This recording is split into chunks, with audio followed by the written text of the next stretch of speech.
Morning, everybody. Brian Singh here from Brian's Table. I am right now in Dharamshala, India. It is one of the original hill stations back from the British era, but it is also in Himachal Pradesh, which is renowned for its Tibetan culture. So one of the places that we are going to go today is McLeod Ganj, which is the home of the Dalai Lama. It's beautiful here.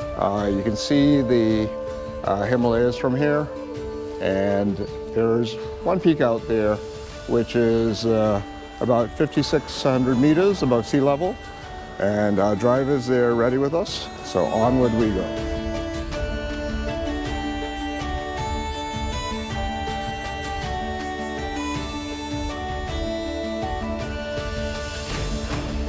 Galadar Heights is where we're staying. It's a very nice facility, and it's right next to a tea plantation.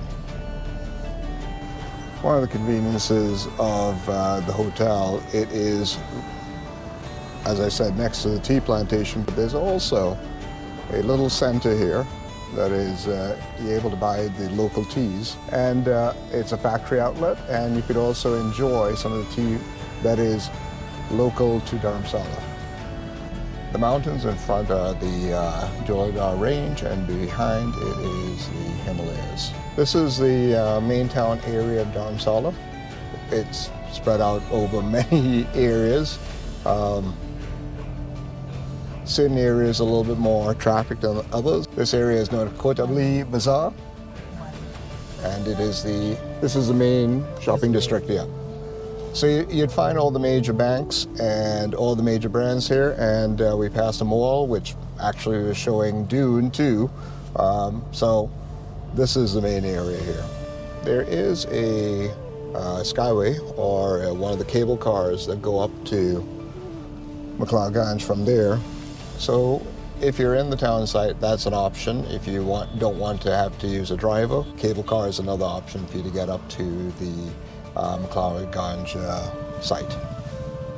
Here's something interesting that you guys should see. Ice cream in India is served with all sorts of spices on it. So it's a bit strange, but it's worth giving it a go. It's also a fairly safe product to consume. They have a lot of these hotels that are being built into the hillside, and it is reminiscent of one of the original hotels like that. I know there was one in Mexico, but in Trinidad, the Hilton Hotel was one of the first upside-down hotels in the world. You come in at the top level, and most of the hotel was going down into the hillside. And that's very commonplace here in Dharamshala.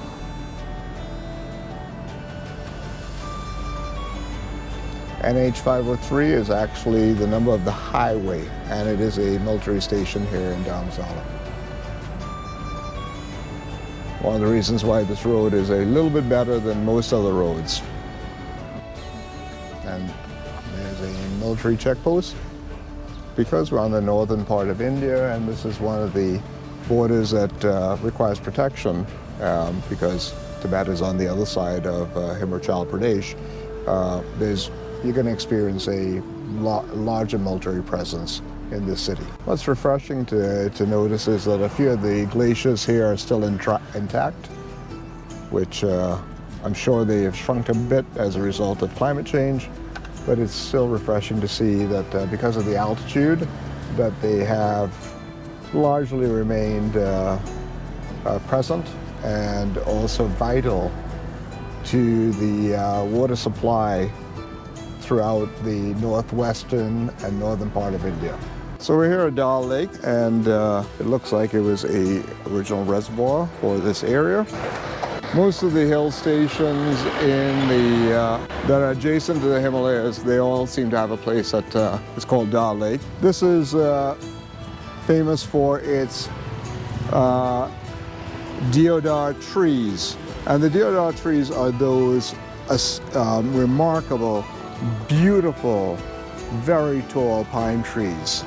The lake really doesn't seem to be serving any other purpose, but it is next to a Shiva temple here, So there are some ghats on the far side of the lake here.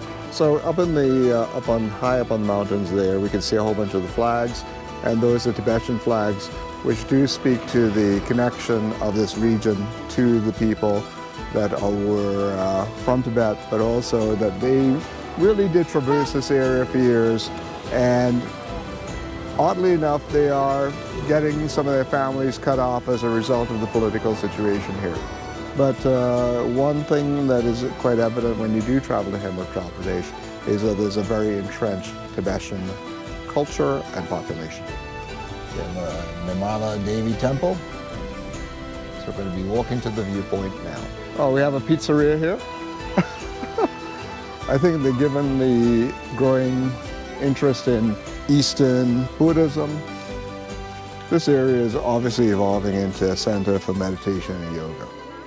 And you can see why, because it's remote and it's very serene. Let's check out the view from here.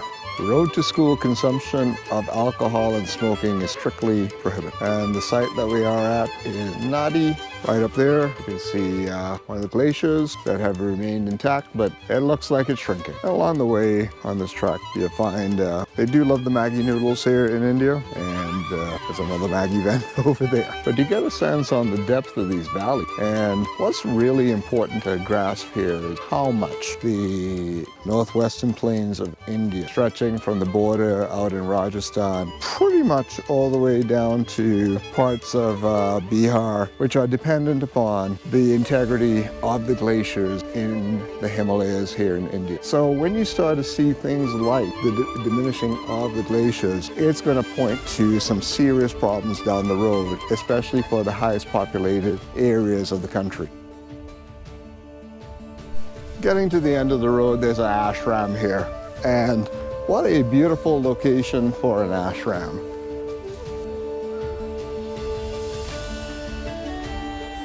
That's quite the beautiful view of this ashram.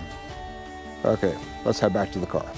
One of the highest peaks right over there. One of the cool things is you can see in some of these tourist vehicles that they do have the flags right within the vehicles themselves. On the way out, as with most areas where tourists are going, you'd always find some concessions with souvenirs, but also some unique handicrafts of the area.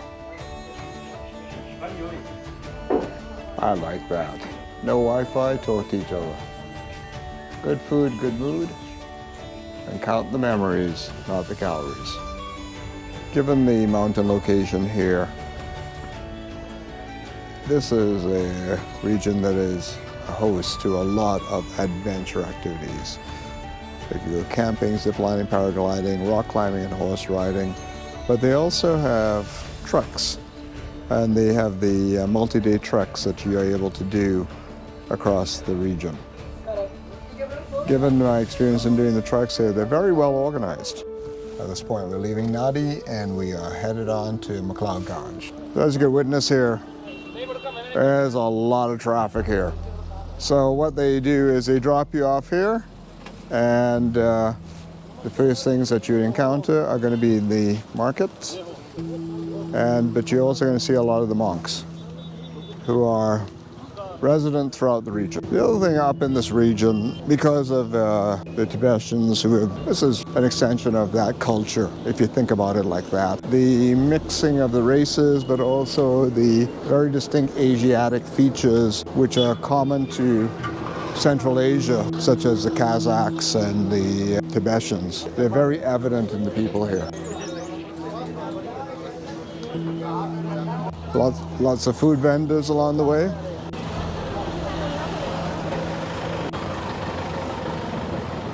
This is quite unexpected, the level of development of the site. They have a sky bar, rooftop restaurants, pastry shops, more trekking. It'll take a while to discover everything around here. Prayer wheels.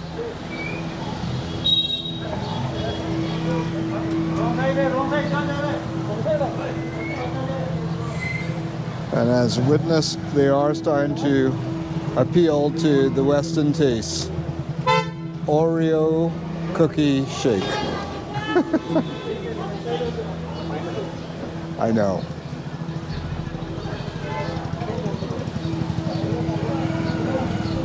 Jewels of Tibet.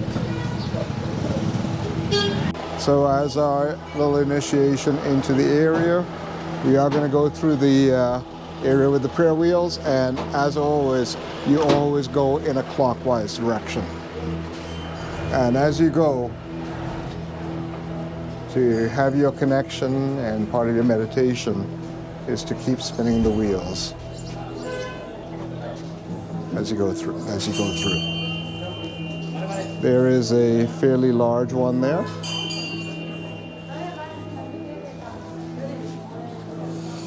A little pooch here, very relaxing, but as you go through, there's a shot from, looks like it's in Lhasa, and office. Let's step inside here. Oh wow, that's quite the giant stupa surrounding here. And you should, if you are doing this, out of respect, you should do a full rotation. Each one of these wheels are just a little different. And with a lot of stuff in Buddhism, and this form of Buddhism here, clockwise is quite an important aspect of this. I think this is quite a refreshing entry into trying to visit the home of the Dalai Lama. One thing, there's tripping hazards all over India, and you're going to be very careful because that happens all the time when you are here. There are things you're going to trip over, and unfortunately, are you okay, Dara? Okay, are you a little shaken? A little bit. A little embarrassed too? Yes, I think he wants more embarrassed than. I think he wants you to have some hot tea or something. Yeah, right? But, you know, again, infrastructure is not as quality as what it is, because, again, these are areas which are not wealthy. And, again, you have to navigate these hazards when you are in some of these more remote regions. Some of the vegetables that you get in the area, and you can see with the lettuce, they actually do have the root, and that they also cook the root here. Looking back at the temple, that's what it looks like. So if you're coming here, again, keep an eye on what the uneven pavement looks like. Places I'm going to guess are named after Kailash, which is the highest mountain in the region. This is really interesting to me. They have a CTA household listing survey, so count yourself in for better tomorrow. And there's a whole bunch of very interesting graffiti. You're seeing some free Tibet posters. And as long as we keep following this path, we should get to the main temple. One thing that's a popular item around here are the singing bowls. They're used in meditation. And if you're in the West, they're now doing them as things called sound baths. So it's sort of like the latest and greatest thing that has been discovered by the New Age community. Dream catchers. These are very common in the indigenous population in North America. So it's interesting to see some of these parallels as to what some of these Asiatic cultures have had for centuries or even millennia that are also in common with the indigenous population, which does have Asiatic roots, that population in North America. We encountered this fern that when you rehydrate it like that, it turns into that. Fascinating. Going towards the main temple, the area, it is well anointed with all sorts of retail, restaurants, and it is reminiscent of any of these towns, like I was back in 1991, like Manali, which was a bit of a launching point for if you wanted to go trekking in up in the mountains here, but also a showcase of local handicraft, especially with that Tibetan influence. As I mentioned earlier, one of the ways to get here is via the Skyway. So they do have a cable car. You can see how you can get in here, and that goes all the way down to the main town site in Dharamshala. And this is the let-off point. Here you get a view of the cable car coming in, and also how everybody's just trying to fit into places where they shouldn't be going. Again, Dharamshala and Himachal Pradesh tourism authorities, you may want to rethink what the traffic situation is here. This is a lovely pedestrian zone, and it'd be great if it were maintained that way. Interesting to see for a Buddhist temple the amount of fortifications with barbed wire all around. Very interesting temple, but also something that's very sacred to the Tibetan Buddhists who are of this region, but also over into that part on the other side of the Himalayas that is part of Tibet, which is a zone of contention between them and China. A lot of other displays in here, which are a documentation of the lineage as to how this temple came to be, and quite a few deities in there which are of interest. It does also seem to be an area where the elders and the high priests also pray. So, worthwhile stop. And I know I do come off with a bit of snark and being an atheist. I know that my worldview is not necessarily the same as people who are religious, but it is also important to acknowledge that for many people, this is very meaningful. And being here, it's evident why.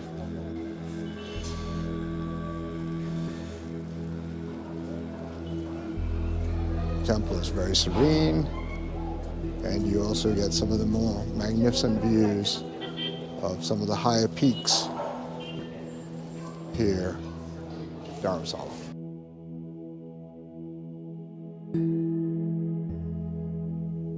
Another area to visit in here within the temple, as it is sometimes difficult to get guides, there is a tour that you could actually do a scan here, and it does give you English language commentary.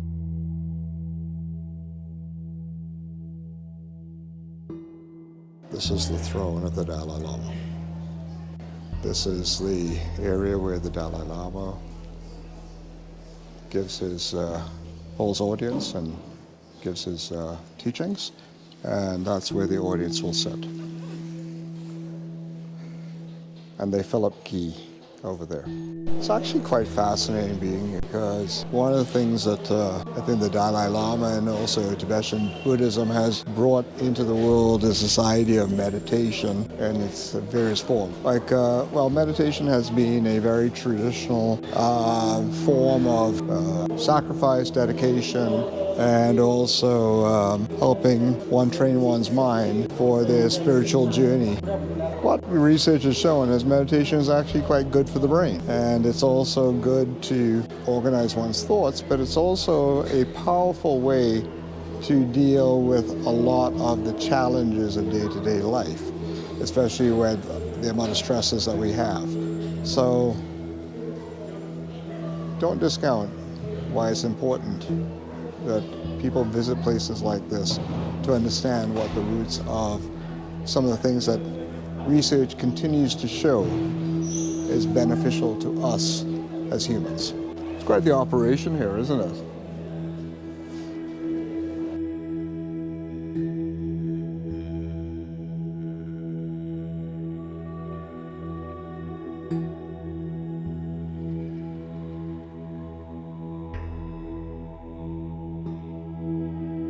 And I'm going to guess right over there, it is the residence of the Dalai Lama. And we have one giant stupa wheel on the way out.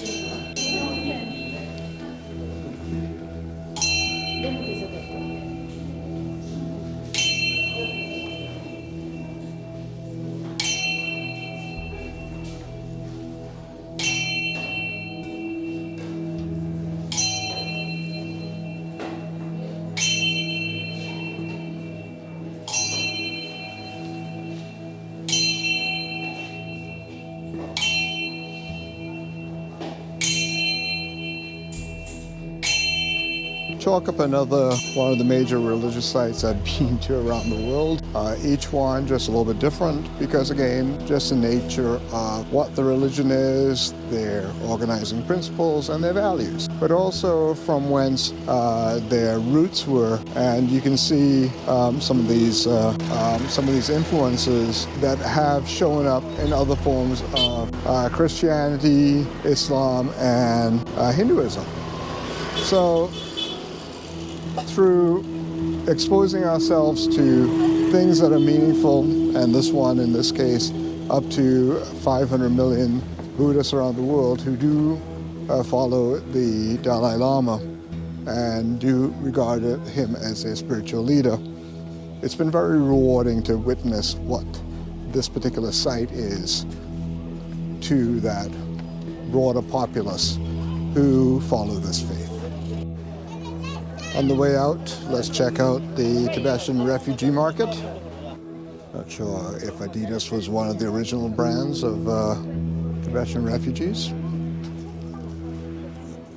but they do have some very unique woven handicraft here and some very nice shawls.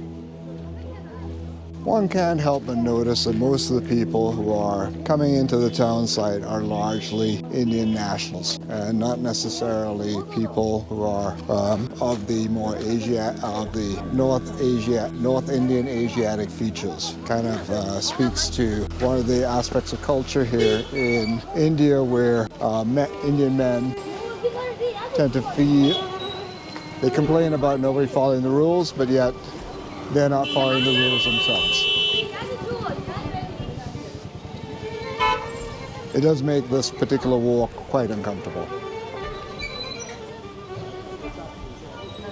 I think we're going to give the local biryani a taste, and hopefully we can get it a lot less salty than what they plan to serve it. I finally connected with my sisters here at Biryani House, and they got a biryani, and of course, they did not ask for it with less salt. So, as much as I do want to have a taste of that, I'm going to skip off on this, okay? Okay. Because again, the salt is really starting to affect my blood pressure. And you have to deal with that in India. Like, you really do have to tell them no salt whatsoever. One thing I mentioned consistently in my videos is that sanitation is an issue in India. Yes, it's come a long way, but obviously there's still a lot of work to be done given the culture of there's a lot of disposable items that people just toss out. But it's good to see that they are trying on all fronts with some of their bans on plastic and some of the attention that they are paying at some of their monuments to reduce the amount of emissions and the sort of pollution that results from it that damages their monuments. Because again, for them, their assets are quite valuable from a touristic perspective. So it's good to see more recycling programs and more programs to eliminate plastic. And this should give you a good view. I'm sorry again. More cows, more monkeys, hanging out in garbage. Pretty typical feature in many towns and areas of India. From here, this should give you a fairly good view of how intensive the development is in and around McLeod Ganj. I'm going to start winding up here in McLeod Ganj, and as you can see, that the Tibetan culture is alive and well here. I'd love to be able to walk here, but you can see here This is the sort of stuff that is a regular occurrence here, and they really don't respect pedestrians whatsoever. So you have to really work out how to do this in terms of, because again, Indian drivers are going to be Indian drivers and be rude about everything. Because again, it's every man for himself. Everybody says that nobody follows the rules, but they don't follow the rules themselves. Anyhow, as I'm winding out through here, Ganj, it was great to go and visit the temple, the main temple here. It's also great to witness where the Dalai Lama resides and delivers most of his sermons. And it's also interesting to immerse yourself in Tibetan culture within India and also have an appreciation of what politics is doing to influence what this whole community is about. Yeah. And also what it brings to the region in terms of its interest and distinct culture. Well, there's the Western, I don't know, but I'm going down this one. It's really worth coming and checking out and taking your time to explore this town. With McLeod Ganj behind us and the beautiful setting up here and navigating the traffic that we are contributing to. We are going to say farewell to that beautiful setting high atop a ridge off in the distance of that. It's that what is McLeod Ganj. So we're going to end off our day here at the Norolinga Institute. It's a place that is it's about preserving Tibetan culture, and there's obviously a selection of things that are very much the embodiment of Tibetan culture. There's a fountain to start, and we have a few gates, beautiful piece of art there, and obviously an opportunity to maybe extend your karma with a little spin of the wheel. A little bit of water management here that is going into the fountains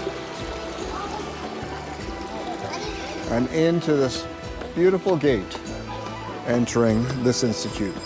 This is telling you what's open today, and nice little visitor comment book. Nice to see they have a recycling program.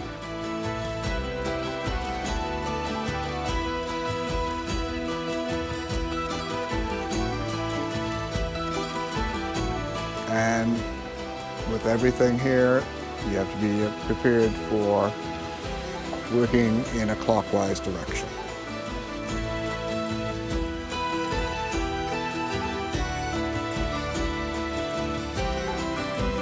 So one of the things you get used to when you are in the Himalayas, and I noticed this when I was here in 1991, they use these very much like inukshuks in Canada to provide sign markers and guidance posts to other travelers. And this is a very common thing that you see on the trekking trails. It's quite something. It's almost as if people are saying that this is part of my journey and this is also my path towards enlightenment. It looks like that there's a hotel called Norolinga House. Quite an attractive place. If you want to further immerse yourself in Tibetan culture, this may be an option for you. But it being Saturday, as we checked at the gate, most of these things are going to be not in operation. But you do get, just kind of like sneaking in here, you do get the gist of some of the traditional styles that they are preserving of the unique Tibetan culture. We're here on a Saturday, and it is now after 3. Things are very quiet around here. And there's a consistent flow of water that is going throughout this facility, which is quite amazing, also quite calming. It's quite a relaxing place to visit. Interestingly, they talk about picnics taking place on government holidays or special occasions like marriages to celebrate the end of the harvest. And just because it was summer, sounds like patio season to me. People ate, drank tea or chang, sang and danced and played games. And this is a depiction of the nomads of the northern plains. I think Dal Museum is a poor term for this. This is really a host of dioramas that really give you insight into where Tibetan culture emerged from. Eastern Tibet, or Kham. Kham is known as the land of people. Khampas are renowned for being stalwart and brave. And over here, we have the Amdo, which is to the northeast of Tibet, and it's known as the land of horses. It's actually quite handy to come here after you go up to McLeod Ganj, because there's a lot of things you see that really do emphasize the Tibetan culture and history there. But you do leave with a few questions of what exactly is the state of affairs. And this does give you some context into why they're here and what they're trying to preserve. So this is Milarepa, and it was a 11th century yogi.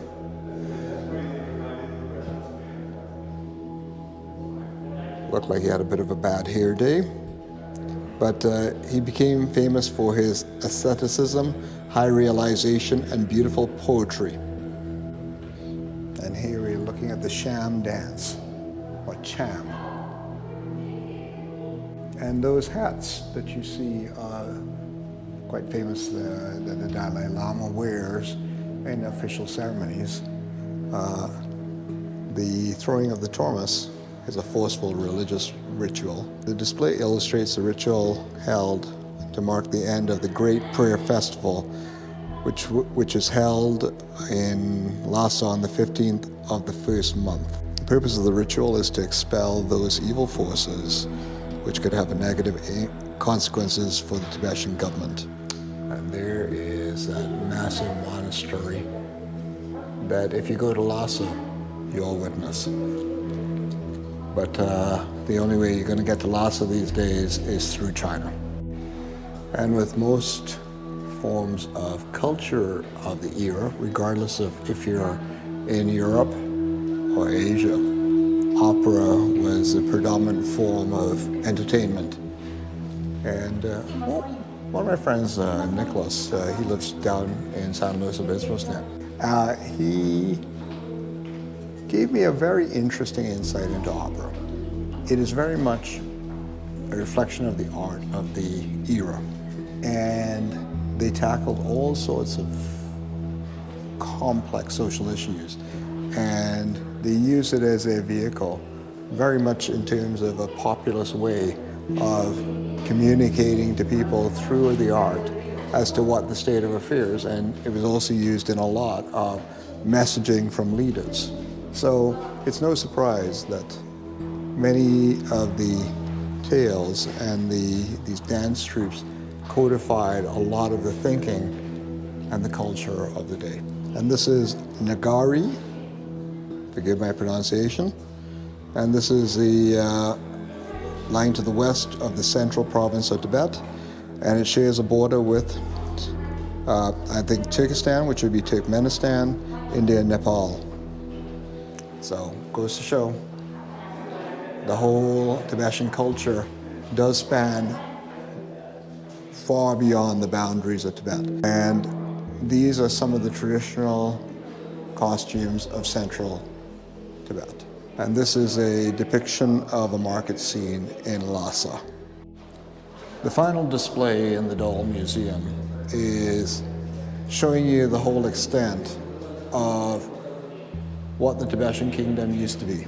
And that is independent of our current political boundaries. When we were up in McLeod Ganj, we saw the seat which the Dalai Lama delivers most of his sermons and oversees most of his religious duties there.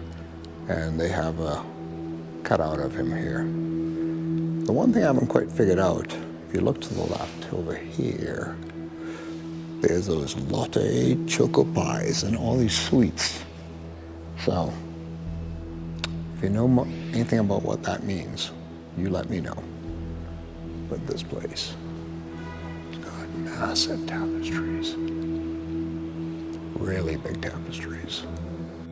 And that was the Norolinga Temple.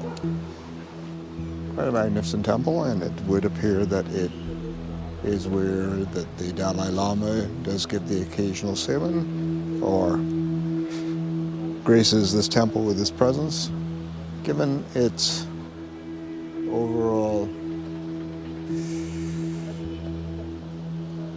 mission to preserve the Tibetan culture.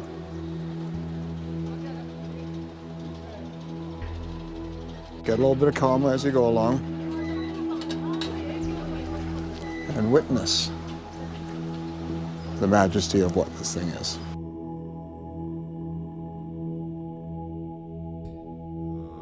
I'd love to hear the story of this tree, because this tree has got to be here for hundreds of years. And always looking off in the distance, magnificent backdrop of the mountains.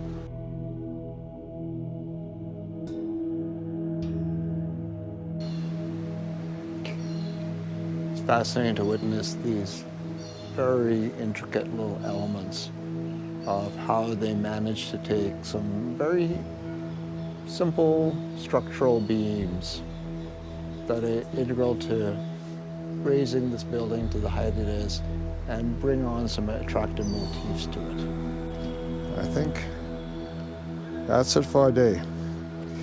What a crazy day. We started off with a wonderful view of the mountains up in Naddi, went over to McLeod Ganj and witnessed where the temple and the home of the Dalai Lama is, and also got to witness what a